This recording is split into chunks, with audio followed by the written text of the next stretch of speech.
نوید بامدادی است از رادیو زودی تقدیم شما بینندگان عزیز. امیدوارم صحت و سلامتیت. امروز 10 ایون و ساعت با وقت پراگ 7 صبح. من در چند دقیقه دیگر برای شما خبرهای تاجیکستان و جهان را میرسانم. با وجود بسته بودن مرز قزاقستان و ازبکستان در دوام تقریبا یک هفته 140 شهروند تاجیکستان در گذرگاه سرحدی ژبک ژولی جمع آمدند. این گروه دوم شهروندان تاجیکستان است که در مرز جمع میشوند و از مقامات طلب دارند برای بازگشتشان به وطن کمک رسانند. در میان آنها زنان از جمله یک زن حامله هم بوده است. تجمع گروه دوم مهاجران در گذرگاه مرزی بعد 3 ایون مشاهده می شود. گروه 237 نفری مهاجران درمانده را که برخی دوام 2 ماه منتظر بودند شب دوم به 3 ایون با مسافربرها به کشور آوردند. این کار در پی مذاکرات مقامات تاجیکستان و قزاقستان و ازبکستان و سازمان جهانی کار امکان پذیر شد. با سبب پاندمی کرونا ویروس مرزهای دولتی کشورهای آسیای مرکزی از میانه‌های ماه مارس بسته است و برای عبور نقلات مسافربر توسط این قلمرو اجازه مخصوص حکومت‌های مرکزی ضرور میباشد. در ویدیویی که گروه مهاجران به رادیو زودی فرستادند از نبود غذا و یاری و توجه مقامات به قضیهشان شکایت میکنند. مقامات تاجیک میگویند این افراد آگاهی و دعوت‌های به تکراری وزارت کارهای خارجی و سفارت‌های کشورشان در روسیه و قزاقستان را درباره بسته بودن مرز و خودداری از تغییر مکان و سفر به سرحد نادیده میگیرند و خود و نزدیکان را در شرایط بد میگذارند. روز 9 ایون در پاسخ در رادیو زودی مسئولان سفارت تاجیکستان در قزاقستان بار دیگر به این مشکل تاکید کردند. در نامه گفته نمی شود که تا کجا به این نزدیکی شرایط به تاجیکستان بردن گروه نوبتی مهاجران درمانده تاجیک امکان دارد یا نه. یک منبع رادیو زودی قبلا گفته بود برای انتقال گروه پیشینه برای هر یک اتوبوس از 600 تا 700 دلار مبلغ پرداخت شده بود و در چنین حالت مشکل اصلی پرداخت حق راه می باشد. در نامه به عنوان رادیو آزادی سفارت قزاقستان گفته است از حال مهاجرین درمانده در مرز رهبر جمعیت تاجیکان ولایت ترکستان و چند عضو جمعیت خبر گرفته با آنها تا دریافت اجازت عبور قلمرو ازبکستان در نویه سری آغوش جای خواب و برای جوانان جای کار پیشنهاد کردند.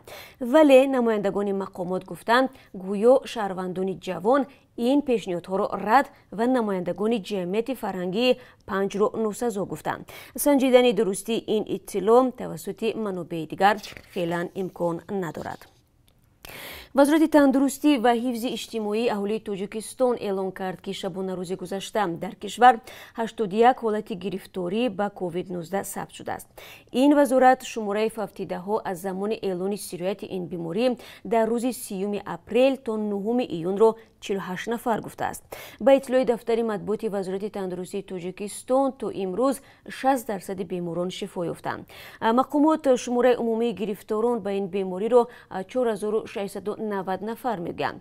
در بیانیه وزارت تندرستی آمده است که در حال حاضر 1124 نفر مبتلایان به کووید 19 زیر معاینه طبیبان قرار دارند و در 24 ساعت گذشته 52 نفر شفا یافتند و به خانه‌هایشان رخصت شدند. در سراسر جهان باشد تعداد بیماران کووید 19 از 7 میلیون نفر بیشتر شده است و شماره فوتیدگان از 402,000 نفر گذشته است. امور مذکور درباره بیماری را دانشگاه جان هاپکینز در امریکا جمع می‌آورد. بانک آسیایی رشد برای بازسازی سیستم آب و کاریز شهر دوشنبه بیش از 41 میلیون دلار داده است. در مرحله اول سیستم کاریزی به اصطلاح جنوبی پایتخت را یک شرکت آلمانی بازسازی میکند. مقامات دوشنبه میگویند شرکت‌های وطنی هنوز برای اجرای چنین طرح بزرگ آماده نیستند.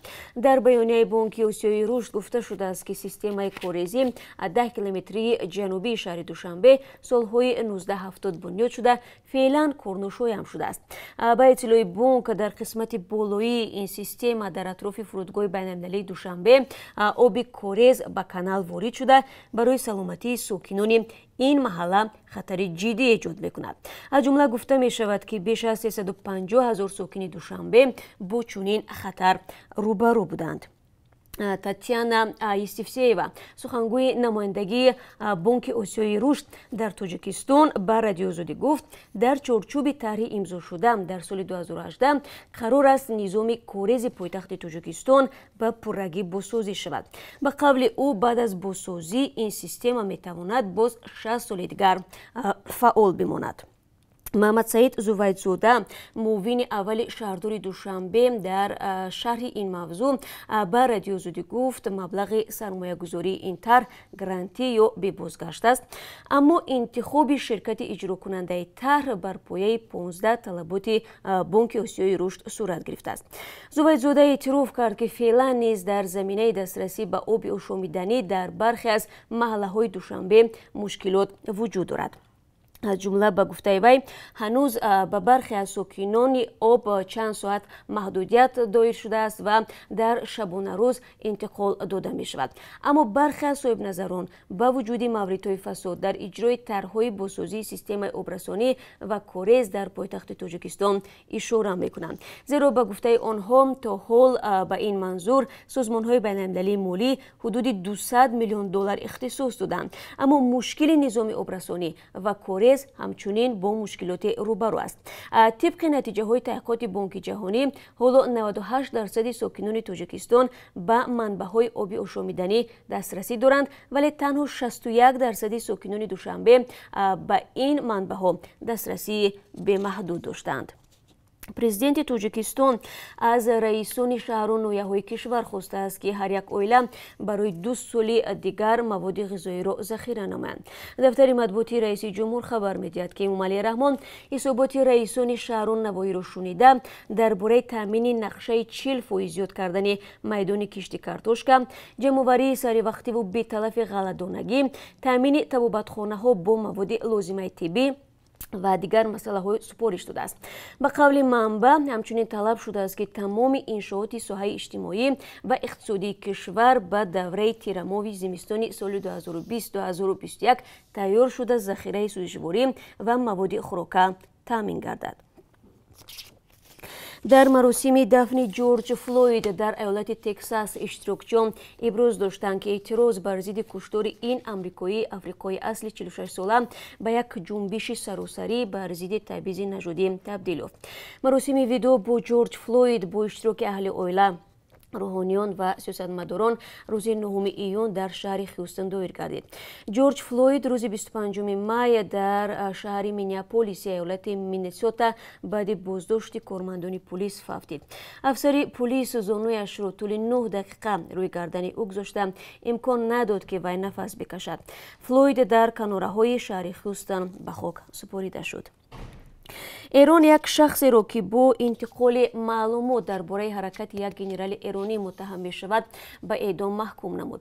Ибтидои соли равон генерали эронӣ Қосим Сулаймонӣ, яке аз фармондеҳони сипоҳи посдорони инқилоби Эрон, тавассути ҳавопаймои бидуни сарнишин дар наздикиҳои фурудгоҳи Бағдод кушта шуд. моҳи январ қатли Сулаймонӣ боиси ташаннуҷ миёни Вашингтон ва Теҳрон гардид. Сухангӯи додгоҳи Эрон Ғулом Ҳусайн Исмоилӣ рӯзи сешанбе 9 июн гуфт, додгоҳи олии Эрон ҳукми эъдоми Саид Маҳмуд Мусавӣ Маҷдро бетағйир гузошт ва ӯ ба зудӣ эъдом хоҳад шуд. Ба гуфтаи ин манбаъ, маҳкумшуда аз номи идораҳои марказии кашфи Иёлоти Муттаҳидаи Амрико ва Исроил пули зиёде ба даст овард. Маълумоте, ки ӯ дар муқобили пул фурӯхт, барои куштори генерал Сулаймонӣ истифода шуд. Баъди куштори Сулаймонӣ, Эрон як пойгоҳи амрикоии Ироқро мушакборон намуда ба 110 низоми амрикоӣ осеб расонд. дар ҷануби Қирғизистон маросими ёдбуди 10-мин солгарди ҷанҷоли қавмӣ дар шаҳри Ош бо иштироки президенти Қирғизистон Сооронбой Ҷэймбеков доир мешавад. Дар гузашта президентҳои қирғиз ба ёди ҷанҷол байни ӯзбекҳо ва қирғизҳо, ки 10 июни соли 2010 сар зада буд, дар зери муҷассамаи қурбониҳо гул мегузоштанд. Ин заду хурд боиси марги 400 нафар, аксаран ӯзбектаборҳо шуда, ҳазорҳо сокини шаҳрҳои ҷанубии Ошу Ҷалолободро бехона дар кард. Сарнавишти 10 нафар то ба ҳол маълум нест. имрӯз дар барномаи хабарӣ бинандагони азиз дар ин мавзӯъ гузориш хоҳем дошт. мақомоти ҷумҳурии бошкордистон ба мардуми тоҷик ва хонаводаи ҳоҷи мурод қаландаров ки ҳангоми наҷоти кӯдак дар об ғарқ шуд ва ҷони худро аз даст дод изҳори таsalлият карданд. ҳодиса 7 июн дар дарёи Белая дар шаҳри Уфа рух дод. муовини нахуст вазири Бошкирдистон Фанур Ягафаров рӯзи 9 июн дар посухи хаттӣ ба радиозудӣ навишт: ҳукумат дар ҳамкорӣ бо консулгарии генералии Тоҷикистон ва маркази фарҳангии тоҷикон дар Уфа роҳҳои ба Тоҷикистон фиристодани ҷасадро андеша доранд. сафири Тоҷикистон дар Москав Имомуддин Сатторов дар суҳбати телефонӣ бо радиозудӣ гуфт: ин як қаҳрамонӣ аз ҷониби ҷавони тоҷик буд ки як кӯдаки бошкирд ва як кӯдаки русро наҷот дод. ба иттилои Сатторов, ҳоло роҳҳои ҳарчи зудтар ба Тоҷикистон фиристодани ҷасад баррасӣ мешавад. ҳоло муайян нест ки кай парвозҳо шурӯъ мешаванд, чӣ парвозҳои махсус ва чӣ маъмулӣ. мо ба хулосае омадем ки интизори парвозҳо намешавем ва борои заминӣ бо микроавтобуси махсусе ки яхдон дорад мефиристем. ҳоло вазорати корҳои хориҷии Тоҷикистон талош дорад аз Қазоқистон ва Ӯзбекистон иҷозати гузаштан аз қаламрави онҳоро бигирад. умедворам имрӯз ё фардо иҷозатро мегирем, мегӯяд сафир. бо сабаби пандемияи коронавирус аз миёнаҳои мард дар Русияву Қазоқистон, Ӯзбекистон марзҳо бастанд ва парвозҳои маъмулӣ қатъ шуданд. ҳама гуна парвозҳо ба самти Тоҷикистон ба таври истисноӣ ва бо иҷозаи тарафҳо сурат мегирад. роҳи заминӣ аз Уфа ба Душанбе 2700 километр аст ва 37 соат тӯл мекашад. ҳар сол ба Русия аз Тоҷикистон на камтар аз 4000 донишҷӯ барои таҳсил мераванд ва ҳоҷи Мурод Қаландаров ҳам яке аз онҳо буд ки дар корнамоӣ ҷонашро аз даст дод. сарбозону афсарони вазорати мудофиа дар гузашти низомии ҷашнӣ бахшида ба рӯзи ғалаба ки дар майдони Сурхи Москав баргузор мешавад ширкат меварзанд. дар ин бора сухангӯи вазорати мудофиаи Тоҷикистон хабар дод: гузашти низомӣ ба ифтихори 75-солагии ғалаба бар фашизм 24 июни соли 2020 дар пойтахти Русия доир мегардад ки президенти Тоҷикистон низ даъват шудааст. дар гузашти низомӣ беш аз 14 000 нафар, тақрибан 300 адад аслиҳа ва техникаи низомӣ аз ҷумла беш аз 100 ҳавопаймо ширкат мекунанд. аз майдони Сурх дар баробари низомиёни рус ҳамчунин низомиёни хориҷӣ мегузаранд. қатори Тоҷикистон иборат аз 75 хизматчии ҳарбӣ хоҳад буд. вазорати корҳои дохилии Тоҷикистон аз як садамаи маргбор дар ҳудуди ноҳияи Кушониён хабар медиҳад. ба гуфтаи вазорат, дар ин садама ки 8 июн рух додааст, хонандаи синфи 7 ба ҳалокат расид. ронандаи мошини Лексус Сайфулло Сайфов, сокини ҷамоати деҳоти Сангтудаи ноҳияи Танғара, аз ӯҳдаи идораи воситаи нақлиёт набаромада пиёдагарди ноболиғ Фахриддинов Зокирҷонро ки сокини ҷамоати деҳоти Ваҳдати ноҳияи Вахш будааст пахш мекунад. ноболиғ ҷароҳатҳои вазнин бардошта дар ҷои ҳодиса ба ҳалокат мерасад. нисбати ҳодиса таҳқиқот идома дорад. ва бинандагони азиз, акнун бароятон аз қурби асъори хориҷӣ барои имрӯз маълумот медиҳам ки аз тарафи Бонки Миллӣ чунин таъин шудааст: $1 10 сомониву 28 дирам аст, €1 11 сомониву 67 дирам арзиш дорад. имрӯз қурби 1000 рубли русӣ 149 сомониву 40 дирам таъин гардааст ки нисбати дирӯз 30 дирам камтар мебошад. бо сипос аз якояки шумо бинандагони азиз барои ҳамроҳӣ ва ман шуморо баъди 3 соат дигар боз бо хабарҳои тоза мунтазир хоҳам буд. то он дам худро эҳтиёт кунед ва худо нигаҳдорад.